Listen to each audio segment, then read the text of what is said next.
तो दोस्तों हम लास्ट और फाइनल क्वेश्चन पे आ गए हैं सक्सेसिव डिफरेंशिएशन का। ये क्वेश्चन इंपॉर्टेंट है और थोड़ा ट्रिकी भी है। मैं बिल्कुल नहीं बोलूँगा कि बिल्कुल फॉर्मूला अप्लाई करोगे और डायरेक्ट हो जाएगा, नहीं, थोड़ा दिमाग लगाना पड़ेगा। देखिए क्वेश्चन बोला क्या है कि y is equal to x log x plus one, prove that yn is equal to minus one to the power n minus two factorial x plus n upon x plus one के power n। ठीक है, तो आपको ये prove करना है। अब देखिए फंक्शन दे रखा है x log x plus one. अब देखिए अगर यहाँ पे ऐसा केवल दे रखा, केवल लॉग रहता तो हम सीधे फॉर्मूला अप्लाई कर देते, लेकिन यहाँ पे लॉग नहीं केवल दे रखा है, यहाँ पे लॉग के साथ x भी मल्टीप्लीकेशन में है। तो अब यहाँ पे थोड़ा आपको दिमाग लगाना पड़ेगा। आपको क्या करना पड़ेगा, x को और लॉग को अलग अलग प्लस या फिर माइनस में अलग अलग सेपरेट करना होगा, तो ही जाकर फॉर्मूला अप्लाई करोगे। तो देखो क्या करोगे, सबसे पहले ये जो फंक्शन है इसको एक बार डिफ्रेंशिएट करो। तो हमारा सबसे पहले क्या है, y is equal to x log x plus one, हमने इसको एज इट इज लिखा और एक बार डिफ्रेंशिएट करोगे तो क्या होगा, यहाँ पे आपको सिंपली प्रोडक्ट रूल लगाना है। तो x को पहले डिफ्रेंशिएट करो तो इसका हो जाएगा 1 और इसको एज इट इज रखा, फिर प्लस साइन लगाया, x को एज इट इज रखा, इसको डिफ्रेंशिएट किया, तो इसका डिफ्रेंशिएशन क्या होता है 1 अपॉन एक्स प्लस वन। ठीक है, अब सिंपली हमने इसको थोड़ा सिंप्लीफाई किया, बस इसको सही से लिख लिया, log x plus one plus x upon x plus one हमने ही लिख लिया। ठीक है। अब देखिएगा, अब हमको थोड़ा सा यहाँ पे दिमाग लगाना है। देखिए हमने इस टर्म को ऐसे रखा, और यहाँ पे जो ये वाला टर्म था x ना, इसमें हमने प्लस वन और माइनस वन किया। तो प्लस वन और माइनस वन करने से इसमें कुछ फर्क नहीं पड़ेगा। ठीक है, तो हमने यहाँ पे क्यों लिखा अभी आपको समझ में आएगा। एक चीज़ मैं यहाँ पे थोड़ा सा आपको रोक के बताना चाहता हूँ, सुनिएगा। यहाँ पे देखो आपने इन दोनों को अलग अलग कर दिया। अब देखो यहाँ पे सीधे आप लॉग का ये जो फॉर्मूला है ना, ये वाला मैं दिखाता हूँ, ये जो लॉग का फॉर्मूला है इस पर आप डायरेक्ट इसको अप्लाई कर दोगे, इसका nth डेरिवेटिव मिल जाएगा।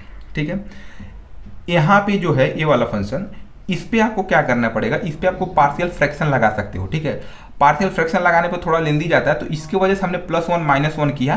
क्योंकि अभी समझ में आएगा, क्योंकि पार्शियल फ्रैक्शन नहीं लगाना पड़ेगा और वो इसके टर्म में आ जाएगा, ए एक्स प्लस बी के टर्म में आ जाएगा, तो सॉल्व हो जाएगा। ठीक है, तो अब सुनो, हमने क्या किया, यहाँ पे प्लस वन माइनस वन किया। ठीक है, तो हमारा इक्वेशन में कोई चेंज नहीं आया। उसके बाद हमने क्या किया, log x plus one plus, यहाँ पे देखो इसको इसके डिनोमिनेटर में और इसको इसके नीचे लिखा और इसके नीचे लिखा, तो सिंपली ए इससे डिवाइड हो जाएगा तो 1 हो गया, और माइनस वन की power 1 upon x plus one हो गया। ठीक है, सिंपली हमने इन दोनों के नीचे लिख के इसको डिवाइड किया रे भाई, समझ।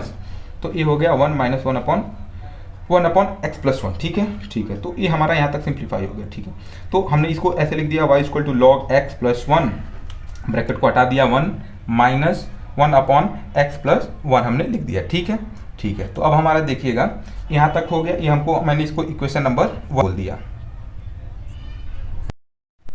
अब दोस्तों देखिएगा, यहाँ पे मैंने लिखा है कि we know the formula of this, मतलब हम बोल रहे हैं कि हमको इसका nth डेरिवेटिव का फॉर्मूला पता है और इसका nth डेरिवेटिव का फॉर्मूला पता है। कैसे इसका पता है, ये तो आपको लॉग सीधे दिख रहा है, ये तो आपको पता है, ये लॉग का फॉर्मूला ये होता है, और ये क्या है 1 अपॉन एक्स प्लस वन, मतलब ये वाला फॉर्मूला, बस यहाँ पे m की वैल्यू 1 पुट कर देनी है। ठीक है, तो हमको ये पता है। ठीक है, तो अभी हमको क्या करना है, देखिए हमने एक बार तो इसका डेरिवेटिव निकाल लिया।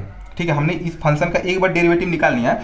अब जो हमको ये फॉर्मूला है ना nth डेरिवेटिव का, हम डायरेक्ट अप्लाई नहीं कर सकते। क्यों नहीं कर सकते, क्योंकि अगर हमने डायरेक्ट अप्लाई कर दिया तो देखिए इस फॉर्मूले से हमको कौन सा डेरिवेटिव मिलता है, nth डेरिवेटिव, और हमने एक बार पहले से यहाँ पे डेरिवेटिव फाइंड कर लिया, तो हमको n प्लस वन डेरिवेटिव मिल जाएगा। लेकिन क्वेश्चन में हमको बोल रखा है कि nth डेरिवेटिव चाहिए, तो हम क्या करेंगे, थोड़ा सा क्वेश्चन को फॉर्मूला को मॉडिफाई करेंगे। कैसे मॉडिफाई करेंगे वो देखिएगा, यहाँ पे मैंने लिख रखा है, ट्यूटोरियल का मैं लिंक दे दूंगा, उसको पढ़ लेना। लेकिन हम मॉडिफाई कैसे कर रहे हैं वो देखिएगा। हम सिंपली क्या कर रहे हैं, यहाँ पे जहाँ पे ना, देखिए लॉग वाले को कैसे मॉडिफाई करेंगे, जहाँ पे यहाँ पे n है ना, उसको n माइनस वन लिख देंगे। ठीक है, तो देखो थोड़ा सा मैं लिख के दिखाता हूँ, बस ज़्यादा नहीं, थोड़ा सा आपको लिख को बताऊँगा तो आपको समझ में आएगा। जैसे देखना, यहाँ पे देखो ये फॉर्मूला देखो, ये माइनस वन है, n की जगह क्या रखना है, n माइनस वन, और यहाँ से पहले इससे एक माइनस वन है, तो ये क्या हो जाएगा, माइनस वन की पावर n माइनस टू हो जाएगा। ठीक है, तो ये अभी देखो जहाँ पे n है ना, आपको वैसे ही रिप्लेस कर देना है n माइनस वन से। ठीक है, तो ये हो जाएगा माइनस वन की पावर n माइनस टू, और ये भी n माइनस टू का फैक्टोरियल आ जाएगा, और यहाँ पे a के पावर में क्या हो जाएगा, थोड़ा सा एडजस्ट करो यार, a के पावर n माइनस वन हो जाएगा अपॉन जो भी नीचे लिखा है ए एक्स प्लस बी के पावर, वो भी n माइनस वन हो जाएगा। ठीक है, तो थोड़ा सा यहाँ पे बस n को n माइनस वन पुट कर देना। क्यों पुट करना मैंने आपको बता दिया। उसी प्रकार से यहाँ पे भी जहाँ पे n है वहाँ पे n माइनस वन पुट करना है। ठीक है, तो आप पुट कर लेना। ठीक है, अभी मैं आपको समझाता हूँ, अभी समझ में आएगा। सुनो बात को, सुनो।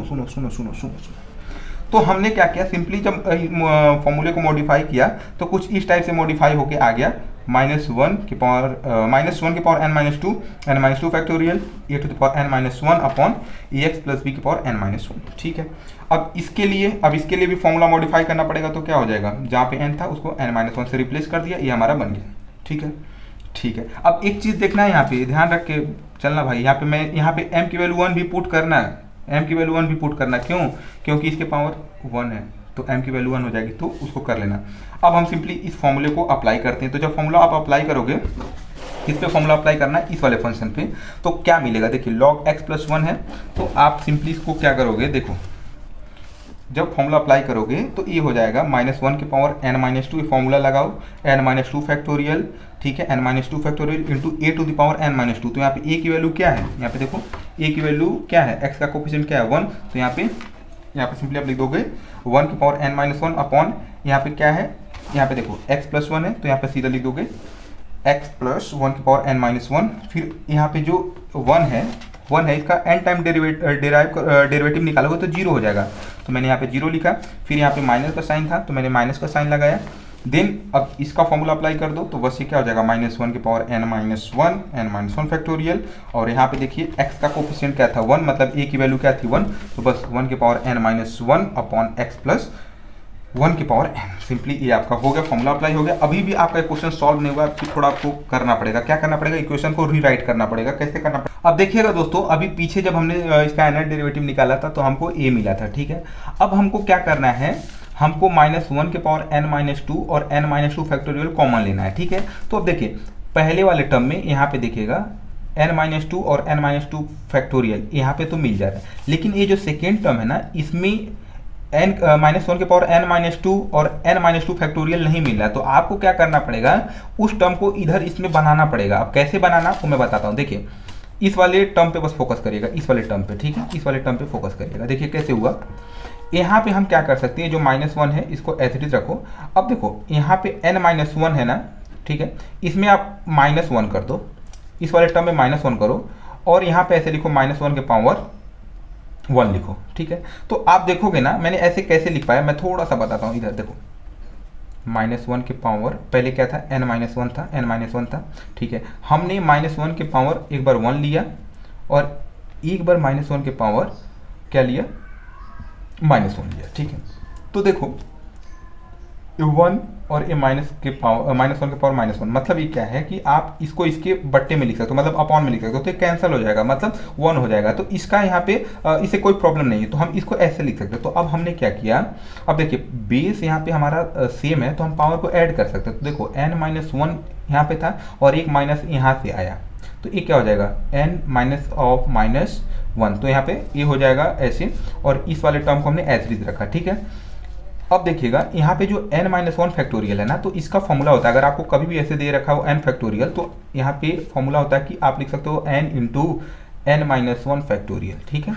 तो यहाँ पे हमारा क्या है, n-1 फैक्टोरियल है, तो आप पहले तो लिखो n-1 इंटू n-1, तो n-1 इसमें से एक और माइनस करोगे तो क्या हो जाएगा, n-2 हो जाएगा, क्योंकि n-1 पहले से, इसमें से -1 और करोगे तो क्या हो जाएगा n-2 फैक्टोरियल, और ये वाली चीज़ सेम रहेगी, क्या 1 की power n-1 upon x plus 1 की पावर n, ठीक है। तो बस हमने यही सब यहाँ पे अप्लाई करके एक टर्म लिखा है, देखिए एक टर्म यहाँ पे मैंने रिराइट किया था। तो यहाँ से अब सिंपली ना, अब देखो n-2 यहाँ पे भी आ गया, n-2 और n-2, अब आप इसको कॉमन ले सकते हो। तो जब आप इसको कॉमन लोगे तो देखो कुछ इस टाइप का, यहाँ से ये दोनों कॉमन जाएगा और यहाँ से ये वाला टर्म और ये वाला टर्म कॉमन जाएगा, तो यहाँ पे आपका बच जाएगा ये वाला टर्म माइनस n-1 और ये वाला टर्म बच जाएगा, ठीक है। तो बस अब आपको क्या करना है, इधर एलसीएम वगैरह ले लेना है। एलसीएम कैसे लेना है, देखो x प्लस 1 n-1 है और यहाँ पे x प्लस 1 है, x प्लस 1 की पावर n है, मतलब ये वाली चीज़ एक बार इससे कम में लिखा है। जैसे मान लो अगर ये x स्क्वायर लिखा है तो केवल ये x लिखा है, मतलब इससे कम है ना, क्योंकि n-1 है।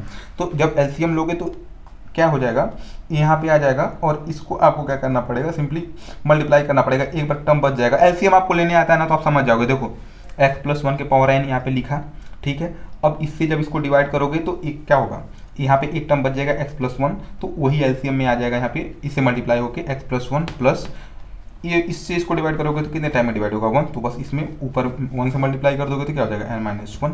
आप देखो एलसीएम का पार्ट है, कर लेना यार, तो ये हो गया सिंप्लीफिकेशन। उसके बाद आप सिंपली यहाँ पे लिख दिए -1 के power n-2 to n-2 factorial upon x+1 के पावर n।